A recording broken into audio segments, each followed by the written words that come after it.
On this week's episode of Ride the Lightning, the Tesla unofficial podcast, what better way to celebrate episode 200 than an interview with Elon Musk himself? Yes, it actually happened. Elon and I discussed Tesla's past, present, and future, covering a whole lot of topics in this 1-hour conversation. I hope you enjoy it.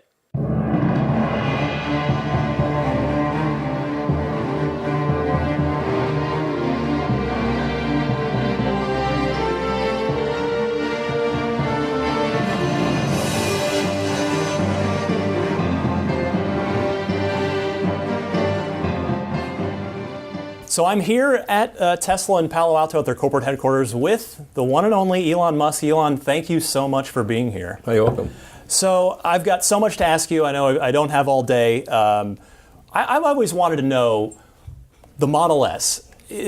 When in the process of the Model S did you know that you had something special? Was it on paper, you just knew, or was it not till it got out into the world, into customers' hands, or somewhere in between?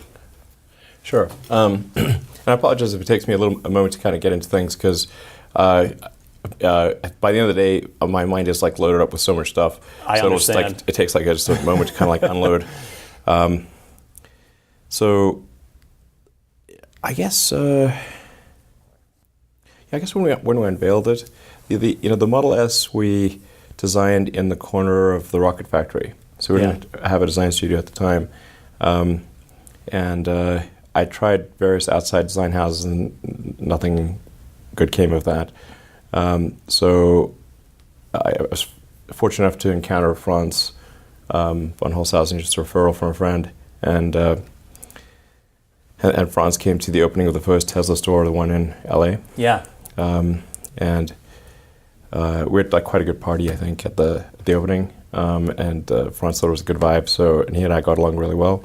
So he decided to leave Mazda and join Tesla, which was a very risky move at the time. Oh, at the time, sure. He was in Mazda, doing quite well for himself, I'm sure.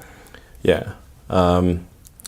So then we literally just put a tent in the far corner of the rocket factory, the SpaceX rocket factory, and put together a small crew and started sculpting the Model S. And the requirements were pretty extreme because we wanted it to be something special.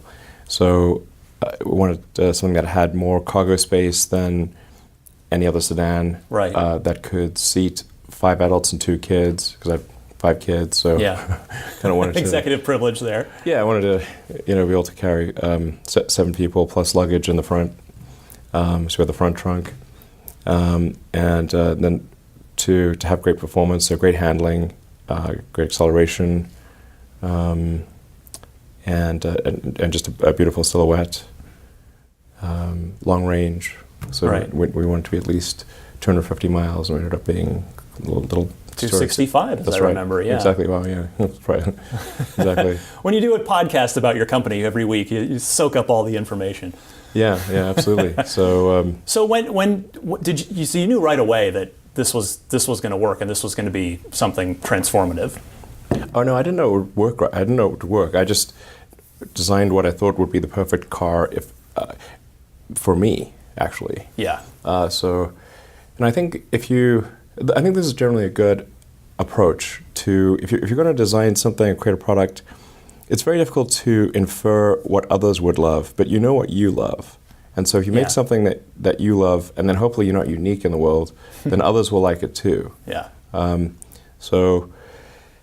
going through the same thing. We went through the same thing with the Model X and the Model 3 and Y, and now the pickup truck is, first with the pickup truck, we were like, that was just like showing basically just different versions, very similar versions to pickup trucks that already exist. And I was like, guys, do you love this? Like, no, actually you don't love it. But we think truck buyers might. I'm like, that doesn't work that way. You just can't build a product that you actually might fall in love with by trying to imagine what somebody else would love. That doesn't work. Right.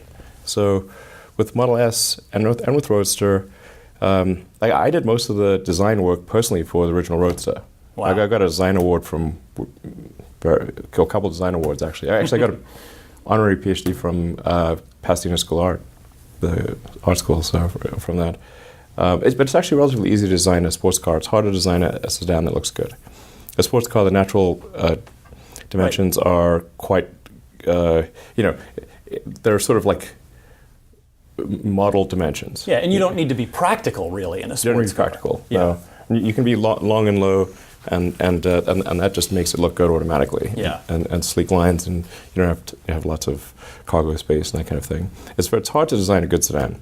And I tried at first, but I did not succeed. And then that's why I decided to ask Franz to join Tesla, and then the two of us worked on this.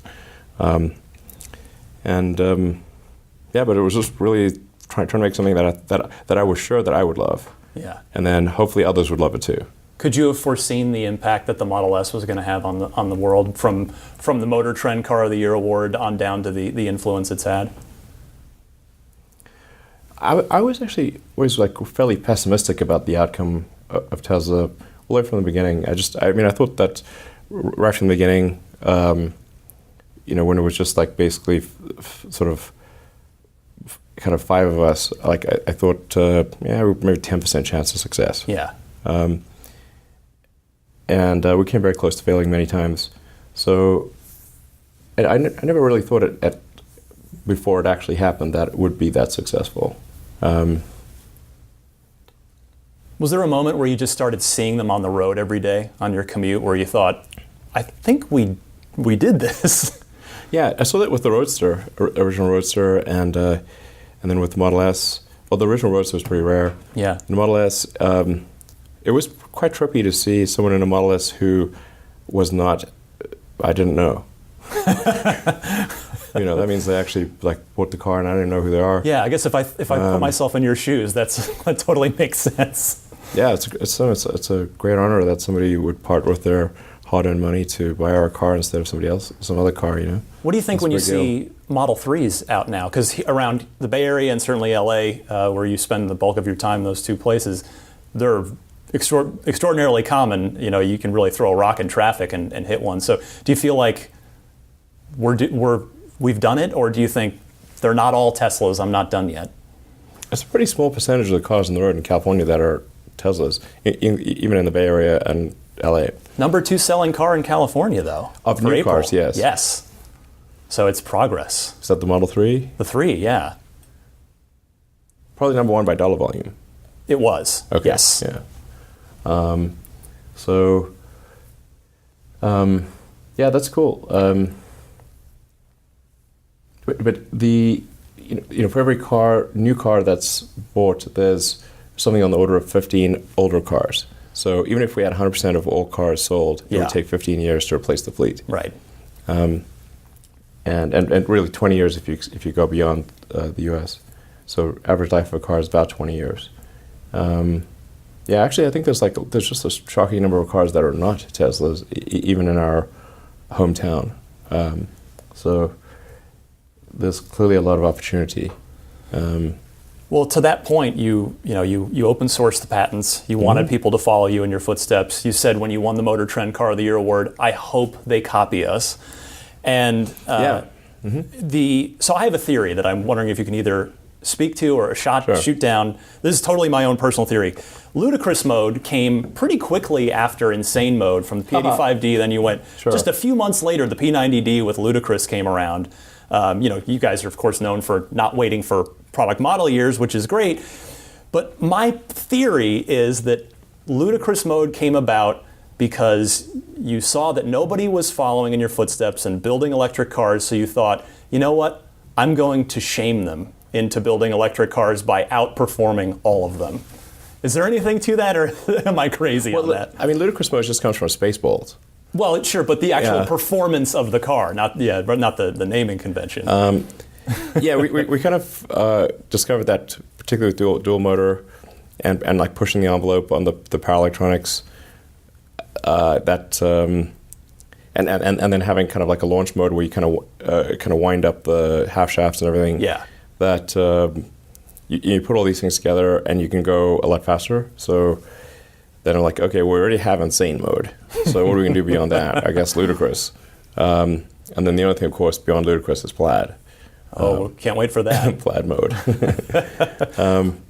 But no, we definitely want to show that an electric car could be the best kind of car that could outperform a gasoline car. So, and I think these days, like people they don't remember just how foolish it seemed to make an electric car, and we were just relentlessly denigrated, and said that we're obviously going to fail, and the fact that we're doing an electric car was just like stupidity squared. Right. And if gasoline cars are just going to go on forever, basically, and then if it's not gasoline cars, it's going to be fuel cell cars, and that GM and Toyota had tried electric cars and it failed, and how could we succeed when they'd failed? I mean, it was just like relentless negativity. And it was just negativity continues, of course, but.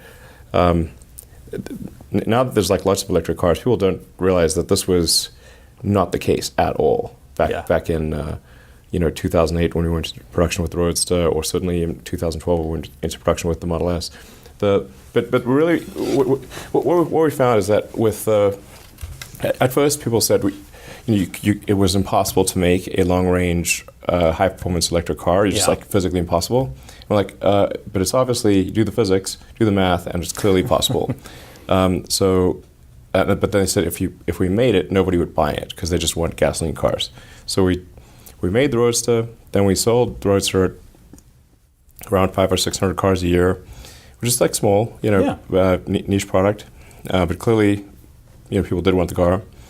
And then they said that then the argument against going electric was, sure, you can make a toy electric sports car. Everyone knows that. I'm like, you didn't say that last time, but you definitely couldn't make a real car. Like what about like a premium sedan like a Mercedes or a BMW or an Audi? Like there's no way you can make a car like that electric. It's way bigger. You have to have all these features and functionality. It's going to be incredibly safe. So then said, okay, well, we'll make that kind of car, and that will convince the industry. If we make the Model S the best sedan. Yeah. And you did, and they've still been slow to follow. How do you feel about the industry's progress on electrification now, here, 2019? No, I mean, there's clearly a lot of momentum at this point, particularly in China. I mean, China's making half of all electric cars in the world. Yeah. It's hard for us to compete in China.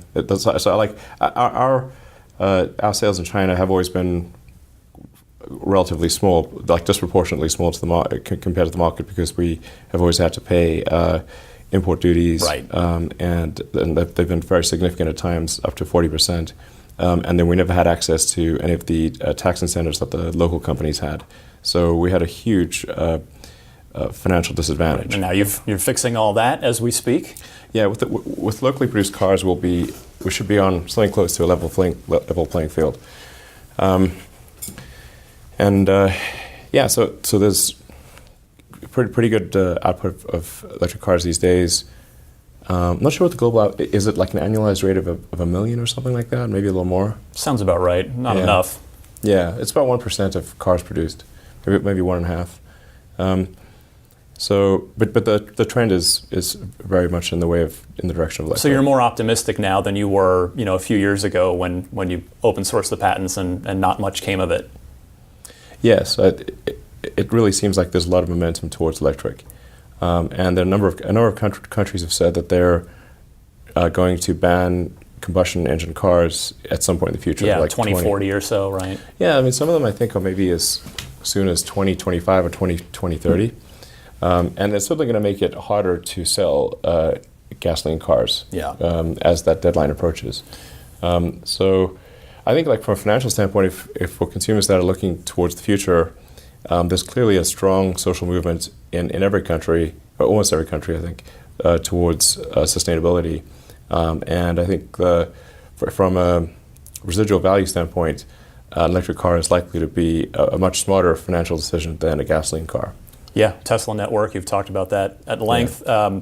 Actually, I did want to talk about the Model 3. I mean, that's what I have. That's what I've been following the company myself since the Roadster days. And the Model 3 was... Since 2006 or since... Well, since it hit the market. Okay. 2009. 2008 or 2009, yeah. It was was my first sort of up-close and personal experience with the Roadster and the original Menlo Park showroom location. And that's a whole other story that we can get to another time. But I waited for Model 3, and my time finally came, and I've had mine for 10 months, and it's, along with our home and LASIK eye surgery, it's literally the best thing I've ever spent money on. Oh, cool. That's awesome. It really, truly is.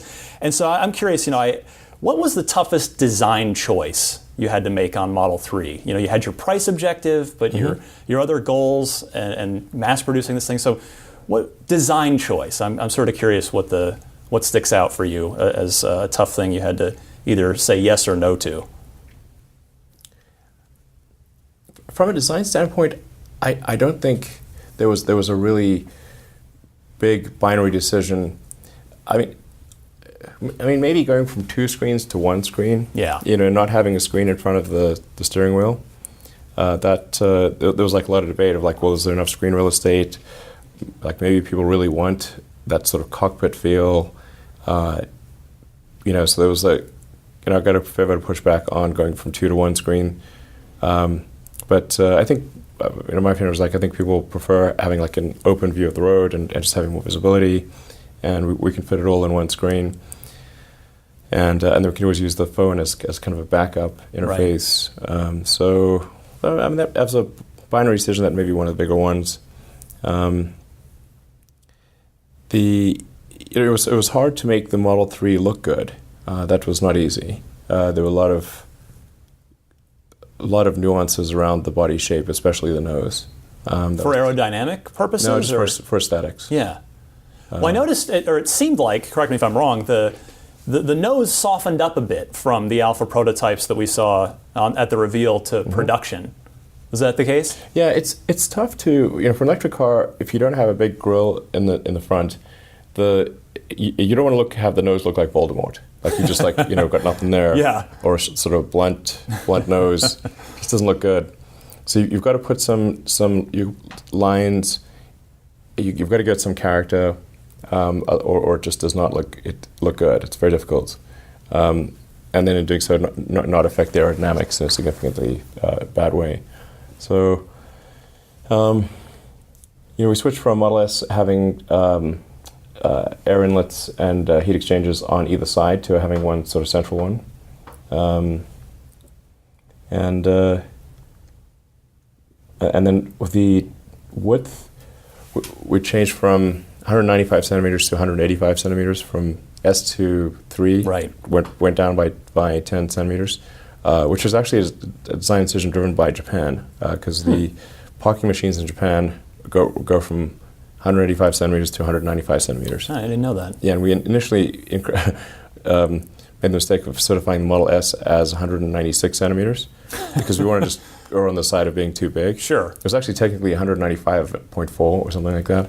And then they wouldn't put in any of the parking machines in Japan. So we were like, so it was hard to sell cars in Japan. So this time we'll make sure the width it fits in even the smallest parking machine. So 185 centimeters does that. But then you've less width. You've got to get everything.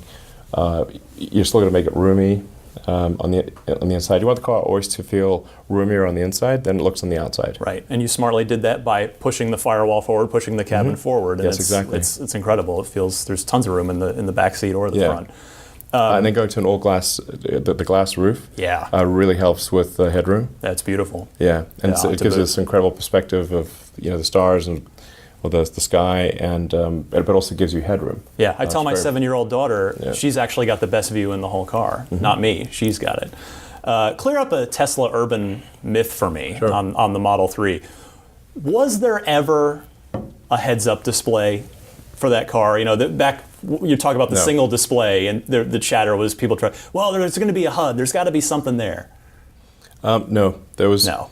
We discussed it, but I have tried various heads-up displays, and I just find that they're pretty annoying. Yeah.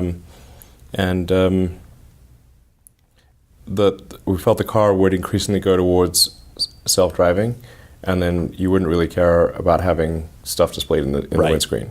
So, as things are approaching autonomy, why project things you don't even care about on the screen? Well, how about on the new Roadster? You've talked about sort of an Iron Man type of some sort of interface between the driver and the car. And we'll just jack in with a neural link.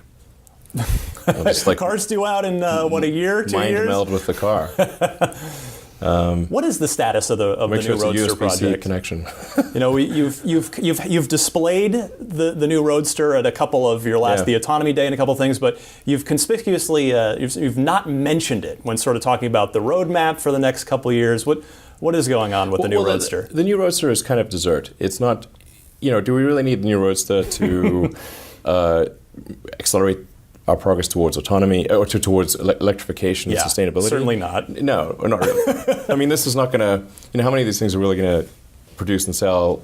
I was going to ask you that very thing, actually. What do you think? How many of those do you think you'll make a year? I mean, I don't know, but it's probably not more than 10,000. Yeah. So it does have some value, and it's like if this can really outperform, say, the best Ferrari or Lamborghini or McLaren, on every dimension, even on the track. Yes, on every level. Yeah. Then that would finally erase any halo effect that exists for gasoline cars. Yeah. So the new Roadster would be is designed to outdo by a long shot the best gasoline car. The hardcore smackdown, as you famously put it. Yes. Yeah. Like crushingly good relative to the next best gasoline sports car.